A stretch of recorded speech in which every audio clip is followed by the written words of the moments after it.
Otto von Bismarck, Napoleon III, Benjamin Disraeli, and William Gladstone. As we've travelled along the seafront, have you noticed the lack of garish and bright facades of these hotels? That's because the owners are required to use the pastel-coloured chart provided by the powerful Mostyn estate when choosing a colour for the outside of the buildings.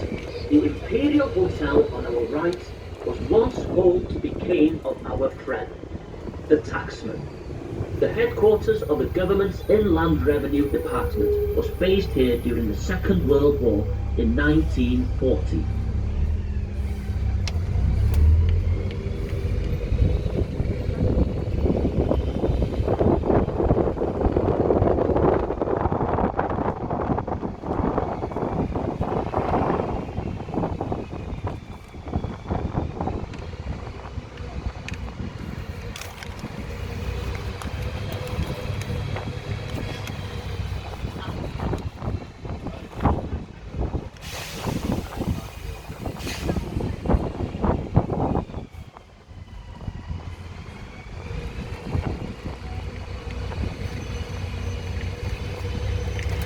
The Marine Hotel was home to Queen Elizabeth of Romania for 5 weeks in 1890, while she was here recuperating.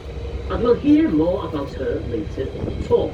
The large cream hotel coming up on our right was opened in 1860, but was taken over 2 years later by Dr. Henry Thomas, who used it as the Llandogo hydropathic establishment, hence the name Hydro.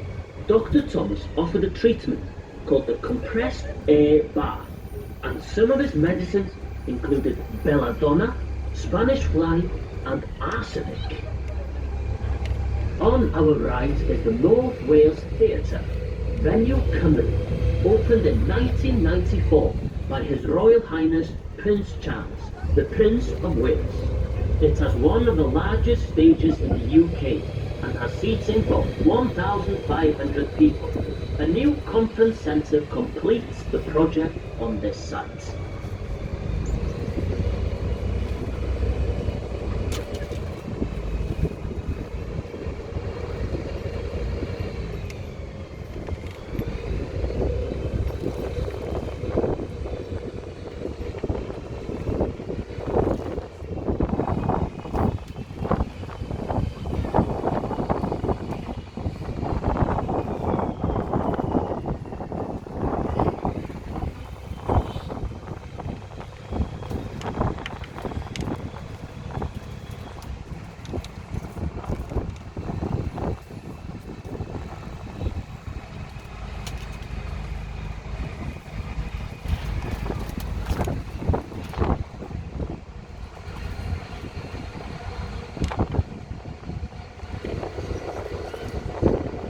Visibility is good.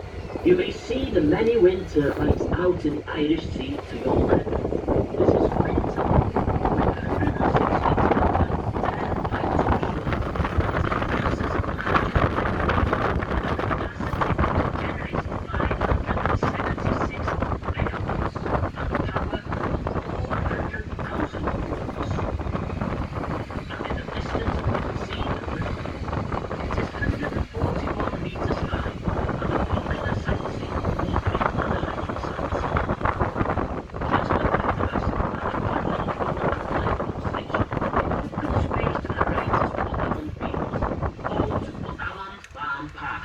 A free tourist attraction, popular with families and people of all ages.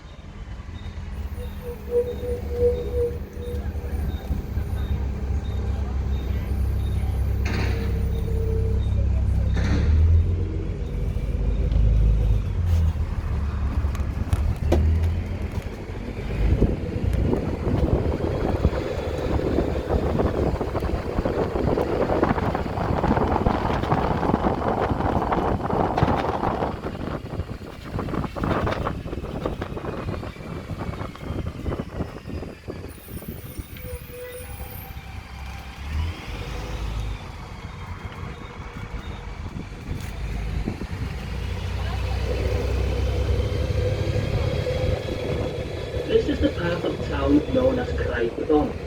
This is a mostly residential area like the brick tile roofs rather than the older grey slate ones. The largest building in Craigerdon is St Paul's Church. It was built at the beginning of the last century and is dedicated to the memory of the Duke of Clarence, son of Edward VII and Queen Alexandra, and grandson of Queen Victoria. Many suspected him of being none other than Jack the Ripper, the notorious Victorian murderer. If this is true, it seems rather strange to have his name associated with a church. The Duke of Clarence died in 1892. Ahead of us on our left is Queen's Park, named after Queen Victoria.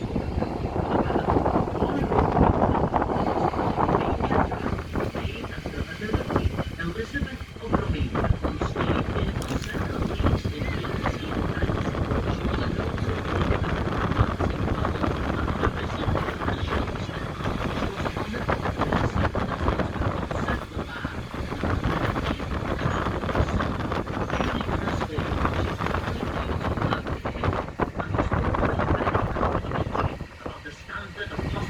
In Wales.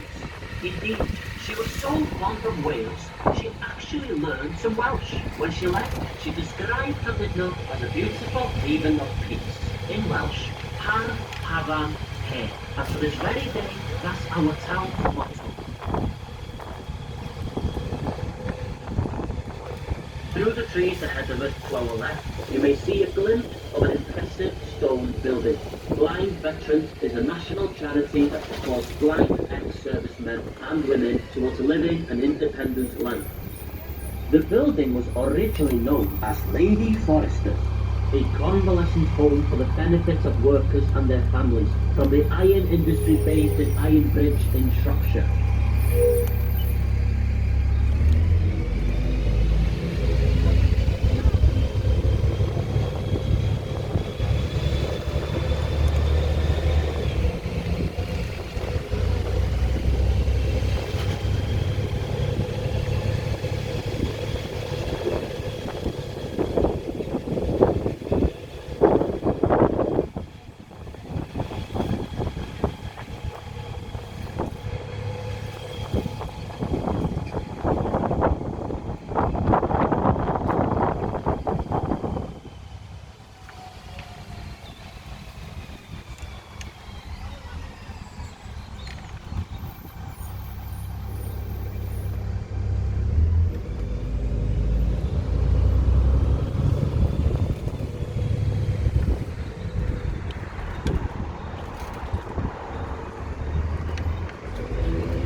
The Mustin family name is synonymous with Llandudno, and this area of town is known as Llandogo, part of the huge Mustin estate. Coming into view on our left is the pretty little church of St Hilary. It stands on the site of a 6th century church, and is the burial place of members of the Mustin family. Most of the gravestones in the cemetery are marked with the intention of Lady Augusta Mustin back in the 19th century. Lady Augusta was a staunch supporter of the temperance movement, and as such, she despised the demon drink. Opposite the church, over to our right, once stood two public houses. Augusta did not want her church to be in such surroundings, so she had them demolished. Instead, she built a small courthouse and a little stone building in the corner, which was once a school. The corner houses were popular in the Victorian era, built as a way of showing its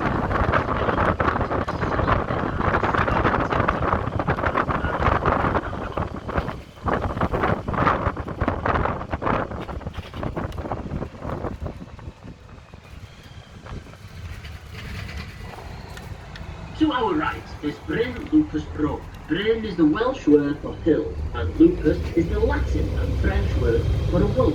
So basically, it means wolf hill, named after Hugh Lupus.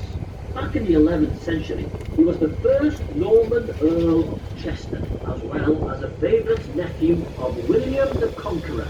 At the tender age of just 19, he was virtually the King of Cheshire, with lordships over much of North Wales. This brought him great wealth, and a lifestyle not unlike that of Henry VIII some centuries later. Perhaps that's why history books often refer to Hugh the Wolf as Hugh the Fat. Setting out from his base in Chester, he did try to subdue the Welsh, but he didn't do such a good job though, because the Welsh are still here today to tell the tale. Over to our left, above the trees in the distance, you can see Llandogo.NORH over Cleopatra's Needle. This obelisk was built simply as a landmark for the area's top hotel. What does special?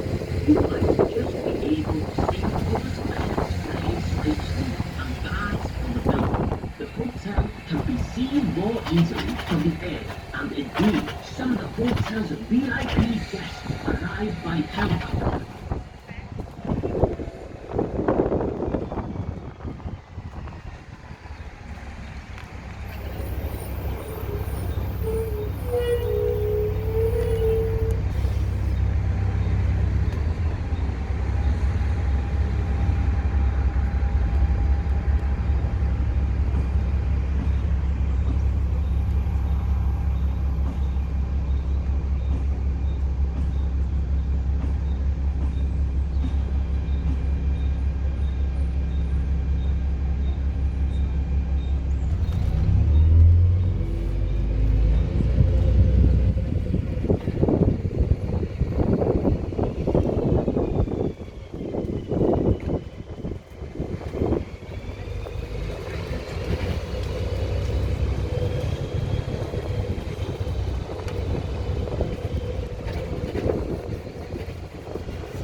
Snowdonia National Park has been a protected landscape for more than 50 years.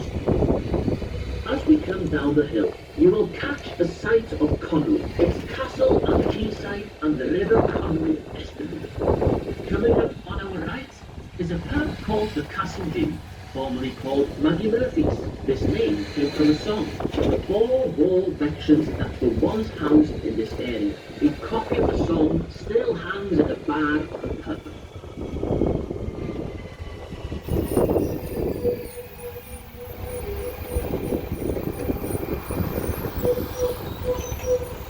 Over to our right then, you can see the turrets and battlements of Conwy's famous castle, which was built between 1283 and 1287, and commissioned by King Edward I as he took control of North Wales from the indigenous Welsh. Edward built all of our beautiful castles along the North Wales coast, at Caernarfon, Harlech, Cricke, and Beaumaris. I'll tell you more about the castle as we approach it shortly.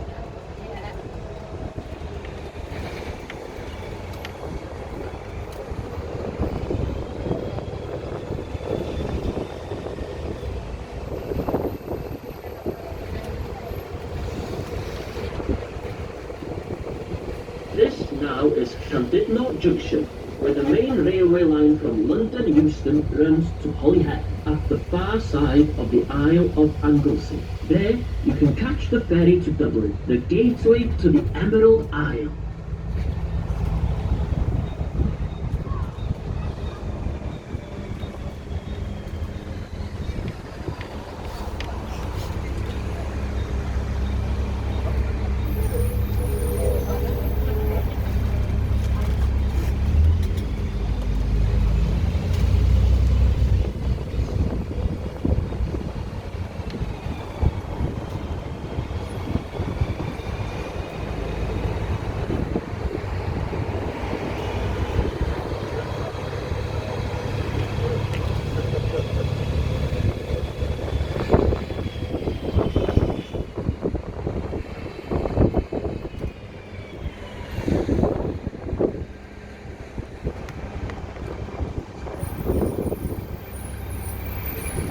Ahead of us now is Conroy's magnificent castle. Our first view is of the two eastern towers, and between them, the massive eastern barbican, one of the entrances to the fortress. Conroy's story begins in 1283, the year that King Edward I completed the conquest of Snowdonia, ending the rule of the Welsh princes. Back then, the estimated cost of the castle was £15,000, and it required a workforce of more than 15,000 masons and craftsmen from all over England to complete the project. In total, the castle has 8 towers, originally roofed with shingle or slate. Once completed, the castle walls would have been limewashed or whitewashed, some traces of which can still be seen on its walls today. What an incredible sight this would be, standing gleaming white at the base of the dramatic backdrop of the Snowdonia Mountains. Before we enter Conwy, look to our right and slightly ahead, and you'll see the town's quayside at the end of the terrace of houses closest to us. You might spot a little red house, or then again, you may not, but it is in fact the smallest house in Great Britain, just 72 inches wide and 122 inches high.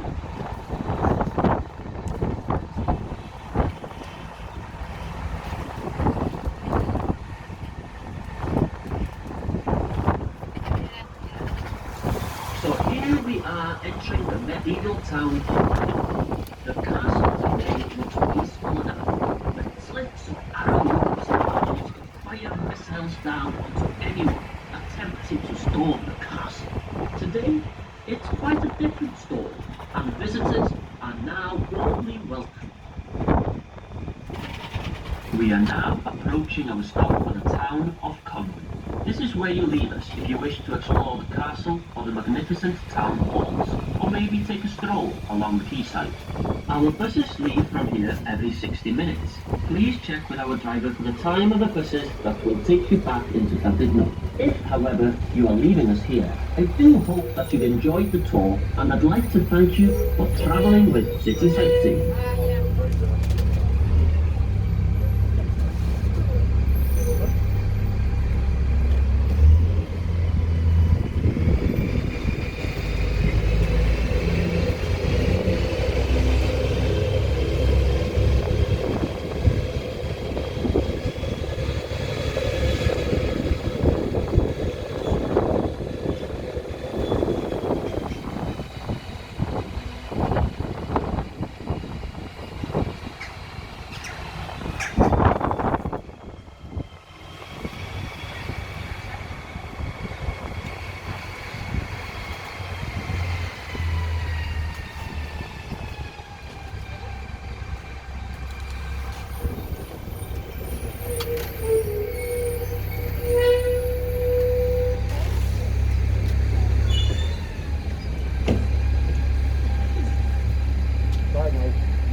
walls. The town was laid out in a grid pattern with space for a town square or market square. It's ahead of the bus and it's known as Lancaster Square.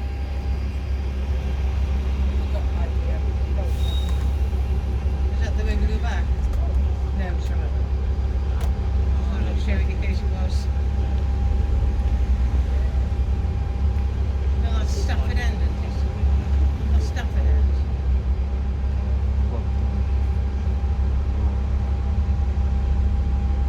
To our right, on top of the pillar in Lancaster Square is a statue of Llywelyn the Great, the last great Welsh ruler.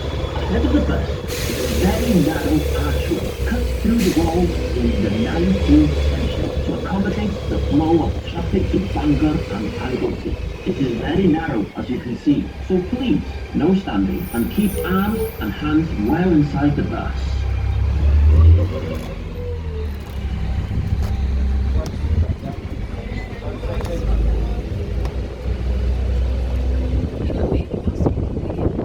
We are now briefly outside the town walls in Town Ditch Road, so named because the base of the walls once lay the town ditch, an open sewer where all manner of rubbish was thrown. The walls are about 1,400 yards in length with 21 semicircular towers spaced out along them. Removable wooden platforms would have spanned the gaps between them, so that in the event of a hostile attack, the platform could be removed, creating a break in the circuit, isolating those sections that were under siege.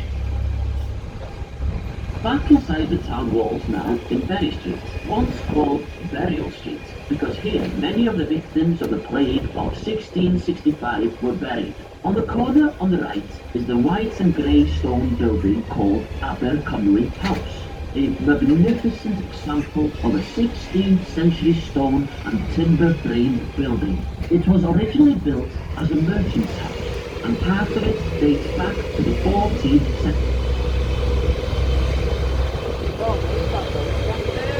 Ahead of the bus, we see once again the magnificent castle. You can just see some of the traces of the limestone wash on the walls.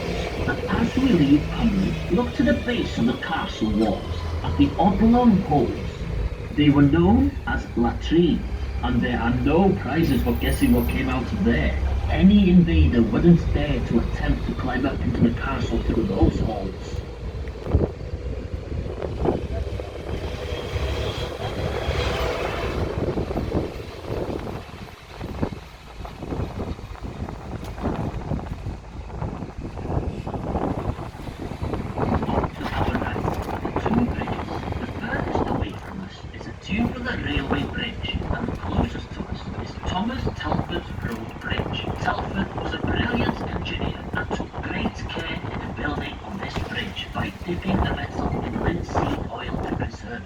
The bridge opened in 1826. The bridge built railway line bridge was prepared from the scales of tubular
designed to last for 120 years. It was opened by Her Majesty the Queen, who cut the yellow ribbon, and her car was the first to travel through it.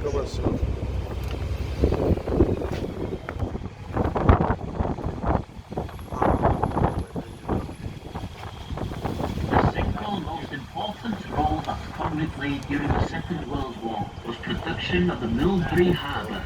With the Allies planning the D-Day landings, military chiefs had to work out a way of getting all the necessary equipment from the naval vessels moored out at sea across very shallow beaches to the landing ground. It was decided that a floating harbour was needed to be built in sections and then floated across the channel to several French beaches. Great success due to planning during the middle section of the building.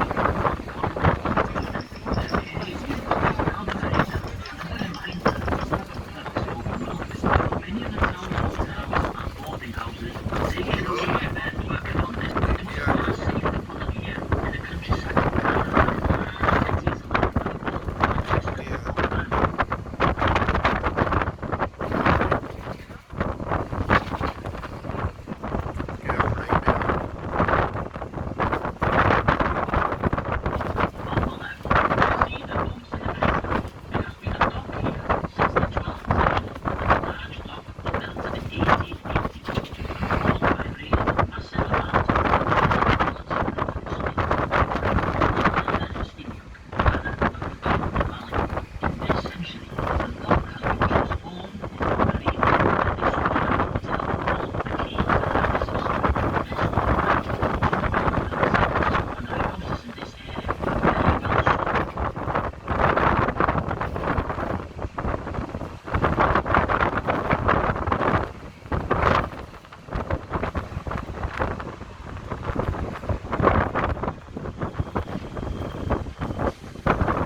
century wooden fortress known as the Varna. At that time, North Wales was being invaded by Irish warriors. A northern tribe, the Gododdin, came south to protect the area from the invaders. This tribe was led by a chieftain known as Conedda, and he established his headquarters here at the strategic vantage point of the Varna.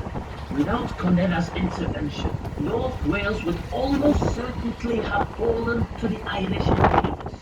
His descendants went on to become kings of Britain and the Northern.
Seafront is Wales' largest facility and is very much of the Victorian era. It came into existence primarily for tourists during the mid-19th century, although man has left structures here dating from at least 3000 BC. For the last 100 years or so, it's undoubtedly been the queen of the North Wales resorts. Many fascinating reminders of the elegance of the Victorian period. The name sounds dismal. Think of the house.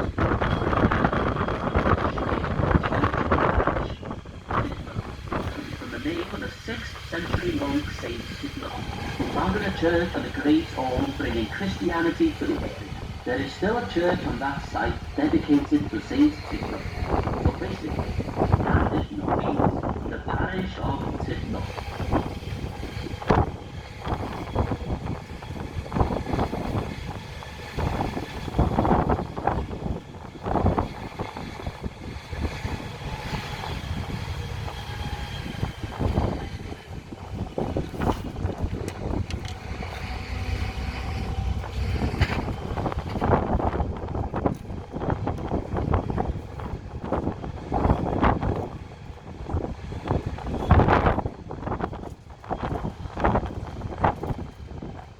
This area was home to a Mr. Charles Pier, who came to fame as the designer of the Royal Air Force insignia. There was much conjecture at the time as to the identity of the bird represented on the badge. Many thought it was an eagle, but there was always some doubt. Some years later, Charles Pepper was to assure everyone that it was in fact one of the stuffed cockroaches from the National Museum.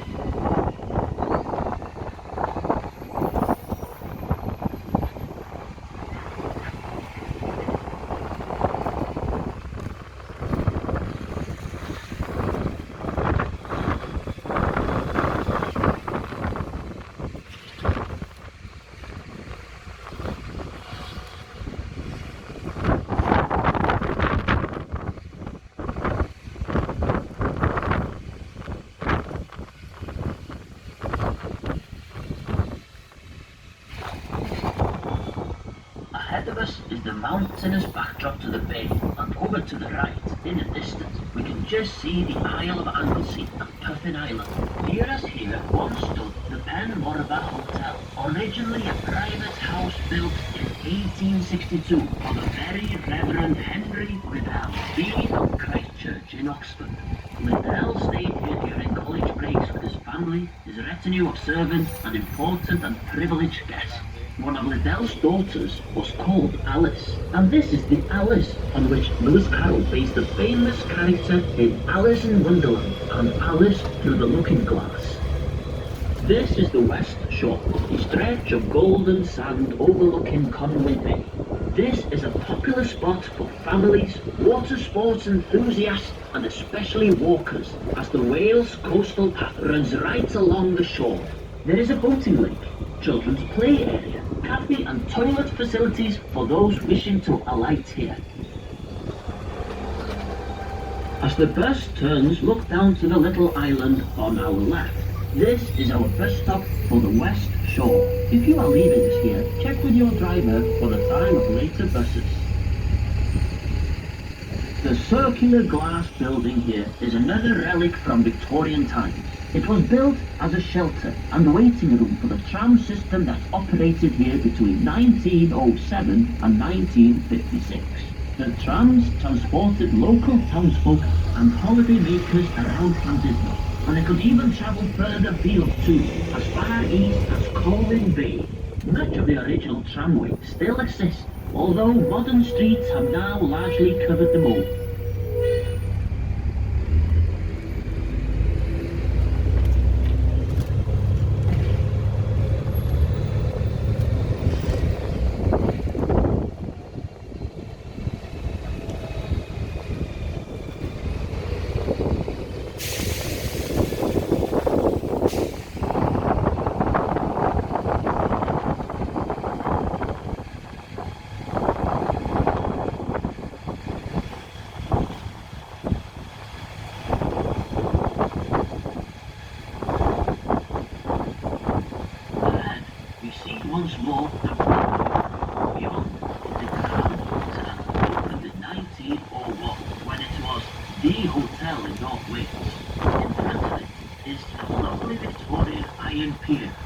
1877.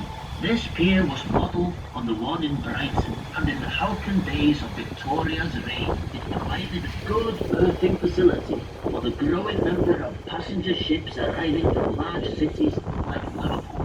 This is in fact our second pier. The original was built in 1858 as part of a plan to make Llandudno a major seaport for Ireland. One family has dominated the life of the promenade for well over 100 years, and no holiday or even day out to Llandudno would be complete without a visit to Codman's Punch and Judy Show.